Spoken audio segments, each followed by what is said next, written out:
प्रचाराचा शेवट आहे, पण आम्ही जोरदार तयारी पहिल्यापासून सुरू केलेली आहे. हा आमचा सुरुवात नाहीये, हा शेवट पण नाहीये. आम्ही प्रयत्न करत राहणार आहे शेवटपर्यंत. राष्ट्रवादी म्हणजे विकास.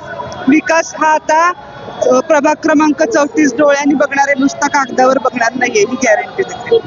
राज्याचे उपमुख्यमंत्री तथा अर्थमंत्री आदरणीय अजितदादांच्या उपस्थितीमध्ये आमच्या या चारही उमेदवारांसाठी, यामध्ये आमचे बाप्पू पोकळे असतील, नेहा मोरे, शरददादा दबडे, आमच्या तृप्तीताई पोकळे, आमचे हे चारही उमेदवार 2 घड्या 2 तुतारीच्या चिन्हावरती उभे आहेत. त्यांच्या प्रचारासाठी आदरणीय दादांनी आज दायरी वडगाव नरे या भागातल्या नागरिकांशी संवाद साधला.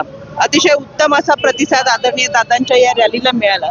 खऱ्या अर्थानं आपण पाहतोय महाराष्ट्रामध्ये प्रत्येकाला बारामती पॅटर्न हवाय.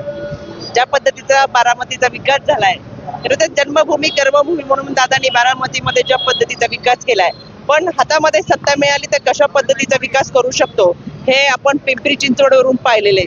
त्याच्यामुळे बारामती नंतर पिंपरी चिंचवडकरांनी सुद्धा ज्या पद्धतीची साथ आदरणीय दादांना दिली होती, क्षणभर प्रवास करणारा माणूस ही अगदीच उत्साहाने म्हणतो की परदेशात आल्यासारखं वाटलं. रस्ते असतील, त्या ठिकाणची स्वच्छता असेल, कचऱ्याचा प्रश्न असेल, ट्रॅफिकची समस्या असेल, हे सगळं दूर करत एक चांगल्या पद्धतीची सुविधा आदरणीय दादांनी दिली. आणि हे महाराष्ट्राच्या जनतेला माहिती आहे, दादा जे बोलतात ते करतात. त्याच पद्धतीने आता पुणेकरांना अपेक्षा आहे, कारभारी बदला हे चित्र आपल्याला 16 तारखेला दिसेल.